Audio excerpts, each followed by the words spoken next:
السلام علیکم ورحمۃ اللہ وبرکاتہ۔ صرف 5 منٹ کا مدرسہ قرآن و حدیث کی روشنی میں 29 رمضان مبارک۔ نمبر 1 اسلامی تاریخ۔ حجۃ الوداع میں حضور صلی اللہ علیہ وسلم کا تاریخی خطبہ 9 ذی الحجہ 10 کو جمعہ کے دن عرفات کے میدان میں، جس میں کم و پیش 1,24,000 صحابہ کرام رضی اللہ عنہ موجود تھے، رسول اللہ صلی اللہ علیہ وسلم نے ایک الوداع اور تاریخی خطبہ دیا، جس میں آپ صلی اللہ علیہ وسلم نے فرمایا: غور سے سنو، تمہارا ایک معبود ہے اور تم سب ایک باپ حضرت آدم علیہ السلام کی اولاد ہو۔ سب مسلمان بھائی بھائی ہیں، کسی کو کسی پر بڑائی دوسرے پر حق ہے، کسی کو کسی پر بڑائی حاصل نہیں مگر جن کے اعمال نیک ہوں۔ اور سنو، عورتوں کے بارے میں اللہ سے ڈرتے رہنا، تم دونوں ایک دوسرے پر حق ہیں، تمہارا خون اور تمہارا مال ایک دوسرے پر حرام ہے۔ دیکھو، میرے بعد گمراہ نہ ہو جانا کہ ایک دوسرے کو قتل کرنے لگو۔ میرے بعد تمہارے لیے خدا تعالیٰ کی کتاب اور میری پیروی سیدھا راستہ ہے، اگر اس پر مضبوطی سے قائم رہو گے تو کبھی گمراہ نہ ہوگے۔ پھر آپ صلی اللہ علیہ وسلم نے فرمایا: لوگو، کیا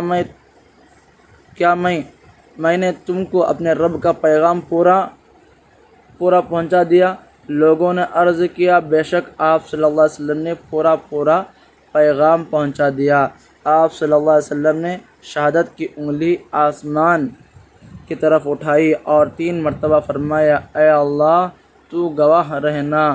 خطبہ کے بعد آپ صلی اللہ علیہ وسلم ذکر الہی میں مشغول ہو گئے اور حج کے ارکان مکمل کر کے مدینہ واپس ہوئے۔ نمبر 2 اللہ کی قدرت۔ برمودا کا عجیب و غریب سمندر۔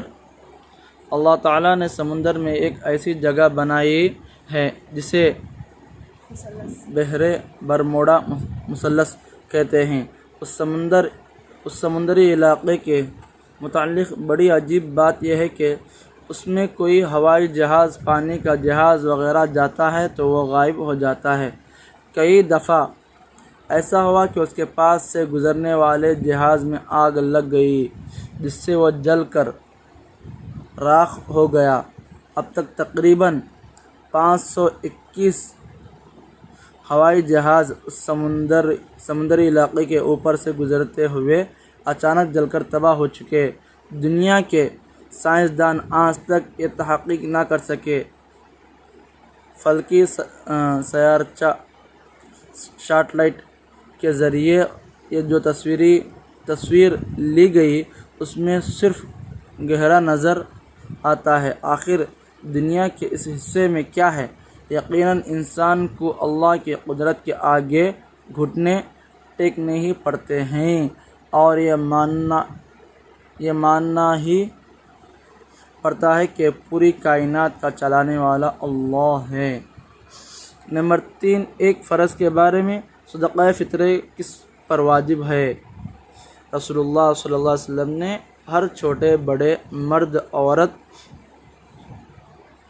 آزاد غلام مسلمانوں پر 1 سا کھجور یا 1 سا جو صدقہ فطرہ واجب قرار دیا ہے اور نماز عید سے پہلے اس کی ادائیگی کا حکم دیا ہے۔ نمبر 4 ایک سنت کے بارے میں۔ تکبیر کہتے ہوئے عیدگاہ جانا۔ حضرت عبداللہ بن عمر رضی اللہ عنہ فرماتے ہیں کہ رسول اللہ صلی اللہ علیہ وسلم عید الفطر کے دن گھر سے نکل کر عیدگاہ جاتے ہوئے راستے میں تکبیر پڑھا کرتے تھے۔ تکبیر یہ ہے: اللہ اکبر، اللہ اکبر، لا الہ الا اللہ، واللہ اکبر، اللہ اکبر، وللہ الحمد۔ نمبر 5 ایک اہم عمل کی فضیلت۔ رسول اللہ صلی اللہ علیہ وسلم نے فرمایا: جب عید الفطر کی رات ہوتی ہے تو اس کا نام آسمانوں پر لیلۃ الجائزہ یعنی انعام کی رات سے لیا جاتا ہے، اور جب عید کی صبح ہوتی ہے تو اللہ تعالیٰ شانوں فرشتوں کو تمام شہروں میں بھیجتے ہیں۔ وہ زمین پر اتر کر تمام گلیوں اور راستوں کے سروں پر کھڑے ہو جاتے ہیں، اور ایسی آواز سے جس کو جنات اور انسان کے علاوہ وہ ہر مخلوق سنتی ہے، پکارتے ہیں کہ اے محمد صلی اللہ علیہ وسلم کی امت، اس کریم رب کی درگاہ کی طرف چلو جو بہت زیادہ عطا فرمانے والا ہے اور بڑے سے بڑے قصور کو معاف کرنے والا ہے۔ نمبر 6، ایک گناہ کے بارے میں حرام مال سے صدقہ کرنا۔ رسول اللہ صلی اللہ علیہ وسلم نے فرمایا، جس نے حرام مال جمع کیا پھر اس میں سے صدقہ کیا تو اجر و ثواب کے بجائے الٹا وبال ہوگا۔ نمبر 7، دنیا کے بارے میں صحابہ رضی اللہ عنہ کی دنیا سے بے رازی۔ حضرت ابو ہریرہ رضی اللہ عنہ کچھ لوگوں کے پاس سے گزرے جن کے ہاتھوں میں بھنی ہوئی بکری تھی۔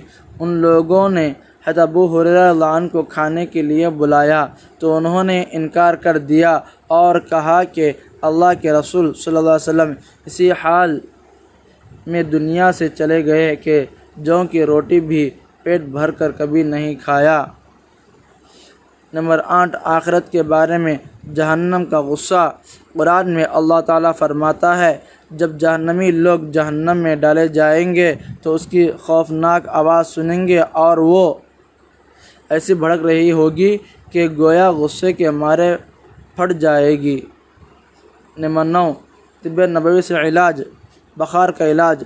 رسول اللہ صلی اللہ علیہ وسلم نے فرمایا، جسے بخار آ جائے وہ 3 دن غسل کے وقت یہ دعا پڑھے تو انشاءاللہ اسے شفا حاصل ہوگی۔ بسم اللہ اللہم ان اغتسلت رجاء شفائک و تصدیق نبیک محمد صلی اللہ علیہ وسلم۔ ترجمہ، اے اللہ میں نے تیرے نام سے غسل کیا شفا کی امید کرتے ہوئے اور تیرے نبی صلی اللہ علیہ وسلم کی تصدیق کرتے ہوئے۔ نمبر 10، قرآن کی نصیحت۔ قرآن میں اللہ تعالیٰ فرماتا ہے، اے ایمان والو، جب تم آپس میں خفیہ باتیں کرو تو گناہ، ظلم و زیادتی اور رسول کی نافرمانی کی خفیہ باتیں نہ کیا کرو، بلکہ بھلائی اور پرہیزگاری کی باتوں کا مشورہ کیا کرو اور اللہ سے ڈرتے رہو جس کے پاس تم سب جمع کیے جاؤ گے۔ اللہ تعالیٰ جتنے باتیں کہیں سنیں ان سے زیادہ عمل کرنے کی توفیق عطا فرمائے۔ سبحان اللہ و بحمدہ، سبحانک اللہم و بحمدک، اشہد ان لا الہ الا انت، استغفرک و اتوب الیک۔